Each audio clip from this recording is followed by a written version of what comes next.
नमस्कार, बहुत स्वागत है आपका। आप देख रहे हैं गुलिस्तान न्यूज और मैं हूं आपके साथ विशाखा चौधरी। शुरुआत करते हैं इस वक्त की खबरों की और सबसे पहले आपको बड़ी खबर दे देते हैं। दिल्ली के इलाकों में चल सकता है बुलडोजर। जिस तरह से पिछले कई दिनों से 9 से 13 मई के बीच जो है वो अतिक्रमण पर फिर से एक बार बुलडोजर चल सकता है। एमसीडी का एसडीएमसी ने दिल्ली पुलिस के अभियान से मांगी है फोर्स और शाहीन बाग में 9 मई को अवैध कब्जा हटाने की तैयारी है एमसीडी की तरफ से।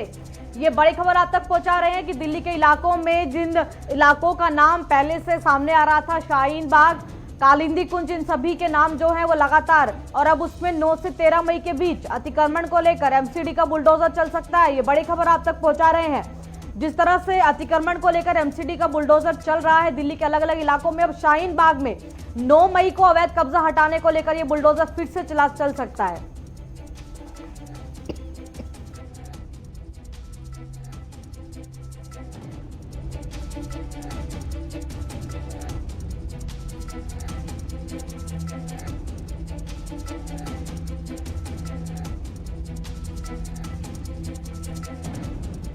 मई को अवैध कब्जा हटाने की एमसीडी की तैयारी है और जिस तरह से बुलडोजर को लेकर तमाम जो स्थिति है वो पहले से बनी हुई है। और आपको बता दें कि दिल्ली के इलाकों में एक बार फिर से जो है वो अतिक्रमण पर बुलडोजर चलता हुआ दिखाई दे सकता है।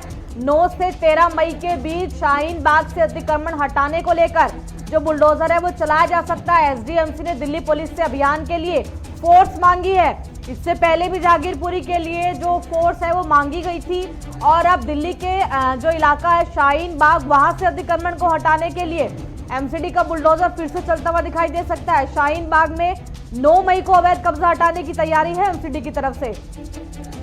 तो जिस तरह से दिल्ली में अवैध अतिक्रमण को लेकर एमसीडी की एक कार्रवाई लगातार जारी है, जहांगीरपुरी के बाद अब शाहीन बाग से एमसीडी का बुलडोजर चलता हुआ दिखाई दे सकता है अतिक्रमण को लेकर। और आपको बता दें कि एसडीएमसी ने दिल्ली पुलिस से अभियान के लिए फोर्स मांगी है इस पूरी कार्रवाई के मद्देनजर, ताकि कोई भी जो स्थिति है वो बिगड़ने ना पाए, काबू में रहे पूरी स्थिति। और जिस तरह से ये बड़ी कार्रवाई एमसीडी की हो सकती है शाहीन बाग के अंदर 9 से 13 मई तक के लिए, और दिल्ली में एक बार फिर से एमसीडी का बुलडोजर चलता हुआ दिखाई दे सकता है। ये बड़ी खबर आप तक पहुंचा रहे हैं। शाहीन बाग में 9 मई को अवैध कब्जा हटाने की पूरी तैयारी है एमसीडी की तरफ से। नोटिस को लेकर पहले ही, क्योंकि ये मामला जो जगह है वो पहले से चिन्हित है, तो ऐसे में लोगों को ये आशंका जरूर है पहले से कि जो कार्रवाई है वो एमसीडी की तरफ से होगी। लेकिन अब जो तारीख है वो तय कर दी गई है। 9 से 13 मई के बीच एमसीडी का बुलडोजर जो है वो एमसीडी में शाहीन बाग में चलता हुआ दिखाई दे सकता है।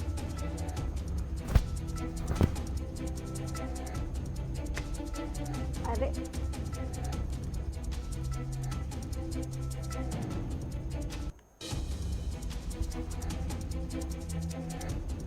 और चलिए आगे बढ़ते हैं। बात जोधपुर यानी कि राजस्थान की कर लेते हैं, जहां पर हिंसा का मामला निकलकर सामने आया था और जोधपुर में पथराव के बाद तनाव की स्थिति बनी हुई है। जोधपुर में पथराव के बाद 10 थाना के क्षेत्रों में जो कर्फ्यू है वो लगाया गया है प्रशासन की तरफ से, और आज रात 12 बजे तक ये कर्फ्यू जो है वो लगाया गया है। साथ ही आपको बता दें कि शहर में अगले आदेश तक इंटरनेट सेवा जो है वो बंद रखी गई है, सस्पेंड कर दिया गया है इंटरनेट सेवाओं को। और जोधपुर हिंसा में अभी तक 97 लोग जो हैं उनकी गिरफ्तारी हुई है। जिस तरह से कल गहलोत सरकार के द्वारा जो ये मामला था, इसमें एक्शन लिया गया, एडीजी को, गृह मंत्री को वहां पर भेजा गया पूरे इस मामले की समीक्षा करने के लिए। और जिस तरह से तमाम जो चीजें हैं, कल इस मुद्दे पर राजनीति भी देखने को मिली और अब जो स्थिति है वो भी तनावपूर्ण बनी हुई है। और आपको बता दें कि जोधपुर में हिंसा जिस तरीके से हुई थी, उसके बाद आज रात 12 बजे तक भी जो कर्फ्यू है वहां पर वो पूरी तरह से लगाया गया है पुलिस प्रशासन के द्वारा। साथ ही अगले आदेश तक इंटरनेट सेवा सस्पेंड है, यानी कि कोई भी किसी भी तरीके की जो आपत्तिजनक चीजें हैं वो ना फैला पाए, उसको लेकर इंटरनेट सेवाएं जो हैं वहां पर वो बंद रखी गई हैं। और प्रशासनिक अमला पूरा हरकत में है। मुख्यमंत्री गहलोत ने स्वयं कल इस मामले को लेकर सभी जो सख्त आदेश है वो जारी करते हुए नजर आए थे। जोधपुर हिंसा का मामला, जहां पर पथराव के बाद जो स्थिति थी वो तनावपूर्ण बनती हुई नजर आई थी और तोड़फोड़ की गई, आगजनी की गई, जिसके बाद अब जो स्थिति है वो फिलहाल भी तनावपूर्ण बनी हुई है। लेकिन प्रशासन जो है वो पूरी तरह से अलर्ट भी दिखाई दे रहा है, सख्त दिखाई दे रहा है। आपको बता दें कि अगले आज रात 12 बजे तक भी जो कर्फ्यू है वहां पर जोधपुर के अंदर वो लगा रहेगा। साथ ही इंटरनेट सेवाएं सस्पेंड है अभी तक बताया कि जिस तरह से जिन लोगों को चिन्हित किया गया है उसके तहत अब तक 97 लोगों को गिरफ्तार किया गया है इस पूरे मामले में जो कार्रवाई हुई है पुलिस की तरफ से। और जिस तरह से ये पूरा मामला हुआ, ईद के दिन जो आपसी सौहार्द है उसको बिगाड़ने की कोशिश की गई और झंडे फहराने और लगाने को लेकर ये पूरा विवाद हुआ था, जिसके बाद वहां पर हिंसा भड़की, पुलिस पर पथराव भी हुआ, उसके बाद तोड़फोड़ की गई और फिर ये जो हिंसा का मामला है वो आगे बढ़ता हुआ पहुंचा, जहां पर प्रशासनिक अमला जो है वो फिर हरकत में आया, जिस तरह से पुलिस पर पथराव भी किया गया। और उसके बाद अब इस पूरे मामले की जो कमान है वो मुख्यमंत्री ने संभाली, वहां पर स्वयं जो है वो तमाम अधिकारियों को वहां पर पहुंचाया गया उनकी तरफ से। और फिलहाल स्थिति काबू में जरूर है, लेकिन माहौल अभी भी तनावपूर्ण बना हुआ है। आपको बता दें कि जिस तरह से स्थिति को देखते हुए इसीलिए वहां पर इंटरनेट सेवाएं जो हैं उनको बहाल नहीं किया गया है, बंद रखा गया है। और अभी तक इस पूरे मामले की अगर बात करें तो कैमरों की मदद से जिन लोगों को चिन्हित किया गया, जिन लोगों को वहां पर देखा गया, जिनको जिम्मेदार बताया गया, उसके तहत अभी तक 97 जो लोग हैं उनकी गिरफ्तारी हुई है इस पूरे मामले के अंदर। ये बड़ी खबर आप तक पहुंचा रहे हैं। जोधपुर में जो पथराव की घटना निकलकर सामने आई थी, हिंसा की जो घटना निकलकर सामने आई थी, उसको देखते हुए प्रशासनिक अमले जो है, प्रशासनिक अधिकारी जो हैं उनकी तरफ से ही जो तमाम चीजें वहां पर वो अभी की जा रही है। कर्फ्यू लगाया गया है जोधपुर के अंदर जो 10 थाना क्षेत्र है। और इसी खबर पर ज्यादा जानकारी के साथ संवाददाता सुभाष सिंह चौहान मेरे साथ जुड़ गए हैं। तो सुभाष, किस तरह से जो स्थिति है वो नजर आ रही है? और कल गहलोत सरकार का भी जो बयान है वो सामने आया, उन्होंने तमाम एडीजी से लगाकर जो राज्य गृह मंत्री है वो वहां पर पहुंचे और फिर पूरे मामले पर शिकंजा कसता हुआ दिखाई दिया। स्थिति फिलहाल क्या बनी हुई है? जी बिल्कुल विशाखा, तो स्थिति नियंत्रण में है और राजस्थान की आधी सरकार जो है जोधपुर के सर्किट हाउस में टिकी हुई है और जो यहाँ 3 दिन तक रहकर इस मामले को नजर से नजदीक से जाके देखने की कोशिश में जुटेगी। जी, तो क्या लगता है जिस तरह से गिरफ्तारियां हो रही हैं और जो प्रशासनिक अधिकारी है, एडीजी जो हैं वो भी वहां पर तैनात किए गए हैं, तो फिलहाल जिस तरह से स्थिति है तनावपूर्ण बनी हुई है, वहां पर अभी भी आशंका है या फिर जिस तरह से कर्फ्यू की अवधि बढ़ाई गई है, इंटरनेट सेवाएं बंद है, तो क्या लगता है पुलिस को आशंका है कि स्थिति बिगड़ सकती है, उसको देखते हुए तमाम चीजें की गई हैं? बिल्कुल बिल्कुल जी, आप बिल्कुल सही कह रहे हैं। रात को आज 12 बजे तक जो है कर्फ्यू की अवधि घोषित कल की गई थी, लेकिन आगे भी अगर नियंत्रित में स्थिति नहीं रहती है तो आगे भी बढ़ाया जा सकता है।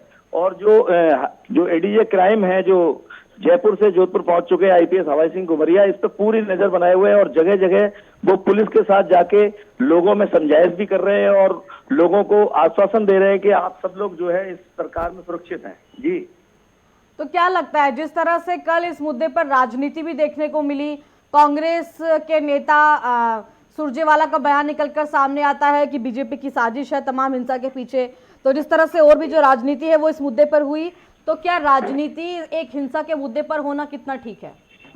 नहीं, राजनीति तो अब इस समय राजस्थान में चरम पर है। जो केंद्रीय मंत्री हैं इनके, जो गजेंद्र सिंह शेखावत, जो जोधपुर से सांसद भी हैं, उन्होंने कल प्रेस वार्ता का आयोजन कर राजस्थान सरकार और अशोक गहलोत के गृह जिले में पुलिस को और जिला प्रशासन को जमकर घेरा है। उन्होंने इसकी आलोचना भी की है कि इस तरह से जो प्रशासन की जो नाकामी है वो सामने आई है, इसके खिलाफ कार्रवाई भी होनी चाहिए।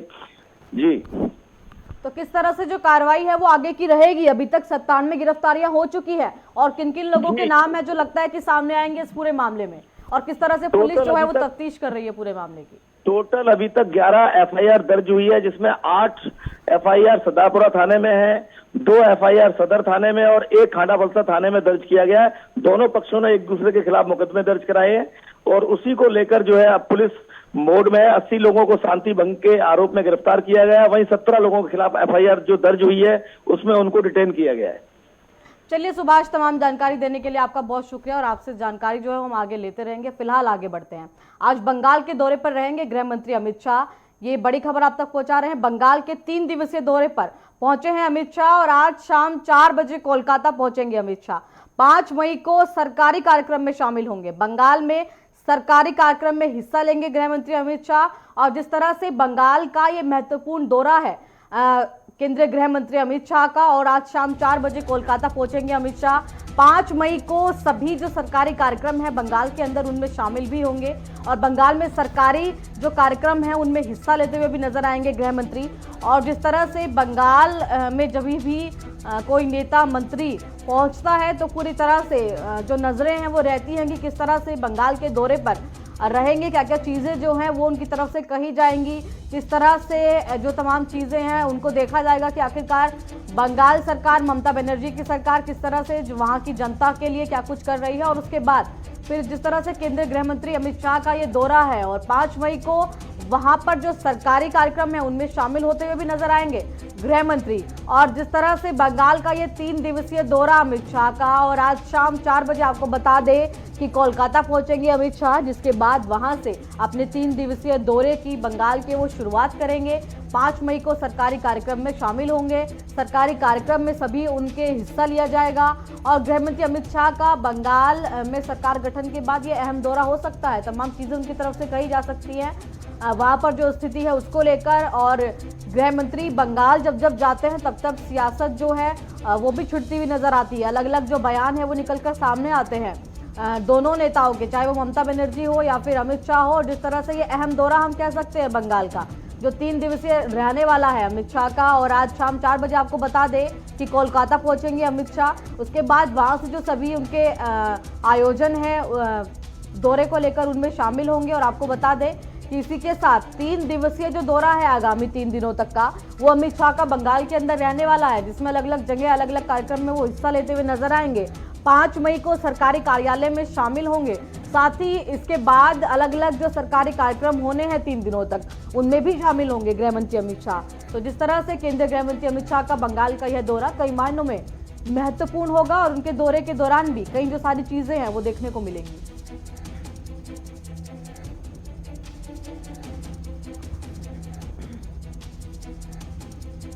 और चलिए आगे बढ़ते हैं, बात कर लेते हैं मुख्यमंत्री योगी आदित्यनाथ का आज अयोध्या दौरा है। 6 मई को अयोध्या दौरे पर रहेंगे मुख्यमंत्री योगी, मंडलीय विकास कार्यों की समीक्षा भी करेंगे सीएम। साथ ही आपको बता दें कि 7 मई को झांसी के दौरे पर रहेंगे सीएम। तो जिस तरह से अयोध्या दौरे के बाद झांसी का जो दौरा है वो मुख्यमंत्री योगी आदित्यनाथ का रहने वाला है, विकास कार्यों को लेकर बैठक करेंगे मुख्यमंत्री। और जिस तरह से अयोध्या का दौरा है मुख्यमंत्री योगी आदित्यनाथ का, और दोनों ही महत्वपूर्ण और ऐतिहासिक दौरे हम कह सकते हैं। जिस तरह से जो अयोध्या का दौरा है और उसके बाद झांसी का दौरा है मुख्यमंत्री योगी आदित्यनाथ का। 6 मई को अयोध्या के दौरे पर रहेंगे, उसके बाद 7 मई को झांसी के दौरे पर पहुंचेंगे सीएम योगी। सभी जो मंडलीय विकास कार्य हैं उनकी समीक्षा करते हुए भी नजर आएंगे। विकास कार्यों को लेकर बैठक करेंगे मुख्यमंत्री योगी आदित्यनाथ। साथ ही सभी अधिकारियों से ब्यौरा मांगा जाएगा, रिजल्ट मांगा जाएगा, जवाबदेही की जाएगी तमाम चीज़ों को लेकर, सभी योजनाओं को लेकर किस तरह से वहां पर कार्य चल रहा है उनकी समीक्षा करते हुए नजर आएंगे सीएम योगी। तो जिस तरह से अयोध्या और झांसी दोनों दिन जो है 6 और 7 मई को सीएम योगी का ये दौरा रहने वाला है अयोध्या के अंदर और उसके बाद झांसी के अंदर, जहां पर अयोध्या में इस समय भारी संख्या में जो निर्माण कार्य से लगाकर सभी विकास कार्य वहां पर वो किए जा रहे हैं, उनको लेकर भी उनकी समीक्षा मुख्यमंत्री योगी आदित्यनाथ करते हुए नजर आएंगे। सभी जो वहां के कार्यकर्ता हैं, विधायक हैं, उनके साथ बैठक भी होगी, किस तरह से कार्य किया जा रहा है, विकास का जो रोड मैप तैयार किया गया है अयोध्या के अंदर उसमें किस तरह से उसका पालन किया जा रहा है धरातल पर, इस बात की समीक्षा भी करते हुए नजर आएंगे सीएम योगी। साथ ही बात करें झांसी की, तो झांसी को लेकर भी जो वहां पर विकास कार्य चल रहे हैं, जो सरकार की योजनाएं हैं, किस तरह से उनका पालन किया जा रहा है और किस तरह से जो आगे का रोड मैप है, रूपरेखा है, वो अपने दूसरे कार्यकाल के अंदर जो बनाई गई है सीएम योगी के द्वारा, तो उनकी तरफ से जो विधायक है, मंत्री है, वो किस तरह से पालन करते हुए नजर आ रहे हैं। और इसी खबर पर ज्यादा जानकारी के साथ संवाददाता दिवाकर पांडे मेरे साथ जुड़ गए हैं। तो दिवाकर, किस तरह से मुख्यमंत्री योगी आदित्यनाथ का अयोध्या और उसके बाद झांसी, ये 2 दौरे जो हैं वो महत्वपूर्ण रहने वाले हैं और क्या कुछ जो है वो इन दौरों में रहेगा? विशाखा, योगी आदित्यनाथ अब दूसरी बार उत्तर प्रदेश के मुख्यमंत्री की शपथ लेने के बाद लगातार एक्शन मोड में हैं और अब वो लगातार जो है जो असली विकास कार्य चल रहे हैं उनका सत्यापन भी कर रहे हैं। और इसी क्रम में जो 6 मई को उनका अयोध्या दौरा है, हालांकि योगी आदित्यनाथ समय समय पर अयोध्या जाते रहे, लेकिन इस बार जो उनका अयोध्या दौरा है वो काफी खास है, क्योंकि इस बार वो अयोध्या जब जाएंगे तो वो विकास कार्यों की वहां पर समीक्षा भी करेंगे। तो जानकारी निकल करके सामने आ रही है, उसके हिसाब से वो आयुक्त सभागार में बैठक लेंगे, जहां पर मंडल के जितने भी पदाधिकारी हैं वो सभी मौजूद रहेंगे। अयोध्या में जितनी भी विकास योजनाएं प्रदेश सरकार या केंद्र सरकार की तरफ से चल रही, वो योजनाएं कहाँ तक पहुंची हैं, उनका कितना काम बाकी, इन सभी पर वो लगातार समीक्षा बैठक करेंगे और उसके बाद वो स्थलीय कार्यों का निरीक्षण भी करेंगे कि कितना काम हो चुका है और कितना काम बाकी है। इसके साथ साथ जो जानकारी निकल करके सामने आ रही है उसके अनुसार वो रामलला का दर्शन भी करेंगे, उसके बाद हनुमानगढ़ी भी दर्शन करने जाएंगे, ऐसा बताया जा रहा है जी। लेकिन दिवाकर, जिस तरह से अयोध्या के अंदर इस समय भारी संख्या में हम कह सकते हैं निर्माण कार्य चल रहे हैं, इससे पहले भी अयोध्या जो मॉडल है वो सीएम योगी की तरफ से रखा गया था कि किस तरह से जो प्रारूप है वो अयोध्या का बनकर तैयार होना है, तो क्या कुछ जो प्रगति है उनके उस मॉडल के तहत अयोध्या के अंदर हो रही है?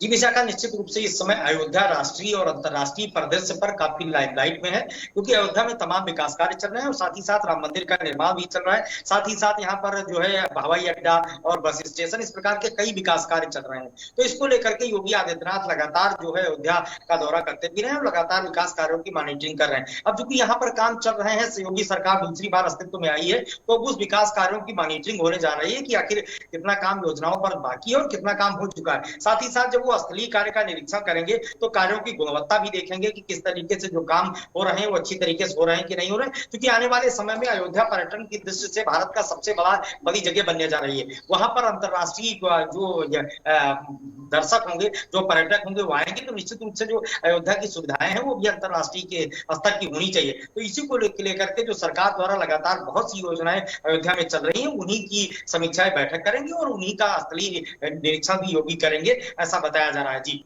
लेकिन दिवाकर, जिस तरह से दूसरे कार्यकाल में हम देख रहे हैं लगातार सीएम योगी जो हैं वो चाहे अयोध्या हो, लखनऊ हो, झांसी हो, गोरखपुर हो, तमाम जो उनके दौरे हैं वो बने हुए हैं और दूसरे कार्यकाल में पहले कार्यकाल से ज्यादा जो सजग है वो नजर आ रहे हैं। ज्यादा जो उनके मंत्री को लेकर हम चाहे कहें, विधायकों को लेकर हम कहें, उनसे जवाबदेही ली जा रही है। देखिए विशाखा, निश्चित रूप से क्योंकि भारतीय जनता पार्टी ने योगी के नेतृत्व में 5 साल उत्तर प्रदेश में सरकार चलाई है, अब उनके पास सरकार चलाने का अनुभव भी है, तो योगी पार्ट 2 की जो सरकार अब उत्तर प्रदेश से बनी है उसको लेकर के योगी सरकार अब काफी एक्शन मोड में, और इसी क्रम में ही योगी आदित्यनाथ लगातार अब स्थलीय निरीक्षण भी कर रहे हैं। 6 मई को अयोध्या के दौरे पर रहेंगे, उसके अगले दिन वो झांसी के दौरे पर रहेंगे, जहां पर भी वो समीक्षा बैठक करेंगे और सरकार की योजनाओं का सत्यापन भी करेंगे। इस बार योगी सरकार के अस्तित्व में आने के बाद सबसे खास बात यह है कि योगी सरकार ने जो है हर विभाग से 100 दिन का एजेंडा लिया है कि हर विभाग में 100 दिन के एजेंडे में क्या है, किन किन योजनाओं को प्राथमिकता पर रखेंगे और किस तरीके से वो योजनाएं अमल में लाएंगी। क्योंकि जिस तरीके से विधानसभा चुनाव में भारतीय जनता पार्टी ने जन कल्याण घोषणा पत्र के तहत जो जनता से वादा किया है उसको कितनी जल्दी पूरा किया जाए और किस तरीके से पूरा किया जाए, इसको लेकर के योगी आदित्यनाथ काफी सजग है और वो हर योजना की स्वयं मॉनिटरिंग करते भी हैं। तो इसी को लेकर के जहां वो वो योजना की मॉनिटरिंग भी करते हैं, समीक्षा बैठक करते हैं, वहीं दूसरी तरफ वो लगातार जो है स्थलीय निरीक्षण भी करते हैं कि भौतिक रूप से वो काम वास्तव में हो रहा है कि नहीं हो रहा है, साथ ही साथ उसकी गुणवत्ता जो सरकार चाहती है वही गुणवत्ता जो है वो काम की है कि नहीं है। तो इसको लेकर के योगी आदित्यनाथ किसी भी तरीके की कतई कोई कोताही नहीं बरत रहे और लगातार एक्शन मोड में नजर आ रहे हैं और ये माना जा रहा है कि आगामी जो दिन होंगे उसमें योगी आदित्यनाथ पूरे उत्तर प्रदेश का दौरा करेंगे और सरकार की जो योजनाएं चल रही हैं उनका वो स्थलीय भौतिक सत्यापन भी करेंगे, ऐसा निश्चित रूप से माना जा रहा है। जी विशाखा, चलिए देखना होगा आखिरकार दिवाकर किस तरह से सीएम योगी का जो दौरा है वो रहता है और तमाम चीजें जो हैं उनके द्वारा वो जांची परखी जाती है। फिलहाल आपका तमाम जानकारी देने के लिए बहुत शुक्रिया और आगे बढ़ते हैं, बात कर लेते हैं प्रयागराज सामूहिक हत्याकांड को लेकर, जिसको लेकर 7 आरोपी गिरफ्तार हो चुके हैं। ये बड़ी खबर आप तक पहुंचा रहे हैं और 23 अप्रैल को हुआ था ये सामूहिक हत्याकांड, जिसकी जानकारी हमने आपको तक पहुंचाई थी और उसके बाद अब इसी मामले में कार्यवाही करते हुए 7 आरोपी को गिरफ्तार किया गया है पुलिस के द्वारा। आपको बता दें कि थरवई में एक ही परिवार के 5 लोगों की हत्या का यह मामला निकलकर सामने आया था। सनसनीखेज ये वारदात, आसपास का जो पूरा इलाका था वो इस घटना से दहल गया था। दहशत जो है वो इस पूरे घटनाक्रम के बाद फैली थी, जिसके बाद अब पुलिस की बड़ी जो कार्रवाई है वो इस मामले में देखने को मिली है। और जिस तरह से हम आपको बताएं कि पुलिस मुठभेड़ के बाद 7 बदमाश भी जो हैं वो इस पूरे मामले को लेकर गिरफ्तार हुए हैं। मुठभेड़ के दौरान 3 बदमाश जो हैं वो घायल हुए हैं इस गिरफ्तारी के अंदर। तो 7 आरोपी जो हैं वो गिरफ्तार हुए हैं पूरे मामले में। और जिस तरह से ये मुठभेड़ हुई आरोपी और पुलिस के बीच, उसके बाद 3 जो बदमाश है वो घायल हुए उस पूरी मुठभेड़ के अंदर और 7 बदमाश जो हैं यानी कि आरोपी जो हैं 7 उनको गिरफ्तार किया गया। और इसी खबर पर ज्यादा जानकारी के साथ संवाददाता घनश्याम शुक्ला मेरे साथ जुड़ गए हैं। तो घनश्याम, किस तरह से पूरी स्थिति जो है वो इस मामले को लेकर बनी हुई है और किस तरह से पुलिस ने गिरफ्तारियां जो हुई है 7 उनका पर्दाफाश किया गया है, आरोपियों तक पहुंची है, कौन कौन सी कड़ी जो है पुलिस के द्वारा उस पूरे मामले में जोड़ी गई है?